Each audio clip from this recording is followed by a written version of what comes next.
నమశంకరాయ. చాలామందికి ఉన్నటువంటి కన్‌ఫ్యూజను ఈ ఏప్రిల్ 19వ తారీఖు రోజున, 20వ తారీఖు రోజున అక్షయ తృతీయ ఎప్పుడు? మనకు దగ్గర ఉన్నటువంటి ధర్మసింధు గ్రంథాల ప్రకారం, పరాశర సంహిత, పరాశర స్మృతి ప్రకారము ఈ అక్షయ తృతీయ 20వ తారీఖు రోజున జరుపుకోవడమే మనకు సబబుగా ఉంటుంది. కారణం ఏంటంటే 19వ తారీఖు రోజున ఉదయం 10:38 వరకు విదియ తిథి ఉండి, తదనంతరం తదియ వస్తుంది. కాబట్టి 20వ తారీఖు రోజున దృక్ సిద్ధాంతం ప్రకారం ఉదయం 7:28 వరకు, పాత గణిత పంచాంగం ప్రకారం 11:32 వరకు ఈ యొక్క తదియ తిథి ఉంది. కాబట్టి 20వ తారీఖు రోజునే ఈ అక్షయ తృతీయ అనేటువంటిది జరుపుకోవడం మనకు శాస్త్ర సమ్మతము. కాబట్టి ఈ యొక్క అక్షయ తృతీయ రోజున మనకు మిథున లగ్నంలో గురువు ఉంటాడు. శుక్రహోర 11-12.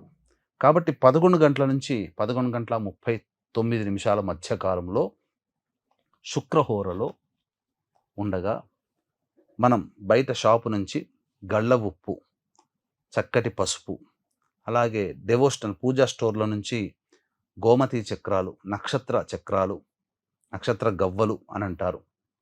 ఇవి మన ఇంటికి పట్టుకొని వచ్చినట్లయితే, లేదా మోతీ శంఖం అని అంటారు, మన ఇంటికి పట్టుకొని వచ్చి చక్కగా ఉన్నట్లయితే లక్ష్మీ స్థిర నివాసముగా ఉంటుంది. అలాగే దానాది కార్యక్రమాలు కూడా ఈ సమయంలో ఉదక కుంభ దానం అనేటువంటిది చెయ్యాలి.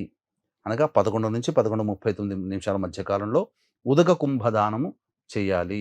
అనగా నీటితో నింపినటువంటి చెంబు, అది రాగి చెంబైనా, ఇత్తడి చెంబైనా, మట్టితో చేసిందైనా కానీ ఈ మూడిటితోనైనా ఉండాలి. అది బ్రాహ్మడికి దానం చేయాలి. ఇక తరువాత విసనకర్రలు, గొడుగు, చెప్పులు, మిఠాయిలు, చక్కటి ఖద్దరు వస్త్రము శక్తి మేర దానం చేయాలి. అంతేకాకుండా అవసరమైనటువంటి వాళ్ళకి ఎవరికైనా కానీ ఈ యొక్క అక్షయ తృతీయ రోజున ఈ చెప్పిన విధంగా ఆ సమయంలో దానం చేసినట్లయితే చాలా పుణ్యాన్ని మనం సంపాదించుకున్న వాళ్ళం అవుతాం. అలాగే వీక్షించేటువంటి ప్రేక్షకులు కూడా ఏప్రిల్ 20వ తారీఖు అక్షయ తృతీయ సందర్భంగా సాయంకాలం 6 గంటలకి మన పీఠం ఆధ్వర్యంలో సర్వదోష నివారణ పూజలు, హోమాలు జరిపించి శక్తిపాతం చేసినటువంటి కరుంగలి మాల ఉచితంగా ఇవ్వడం జరుగుతుంది. ఇదే కార్యక్రమం మే 1వ తారీఖు వైశాఖ పౌర్ణమి రోజున కూడా జరుగుతుంది. కాబట్టి 20వ తారీఖు రోజున మధ్యాహ్నం 3 గంటల లోపల ఈ యొక్క కార్యక్రమంలో మీ గోత్రనామాదులు నమోదు చేసుకోవచ్చు.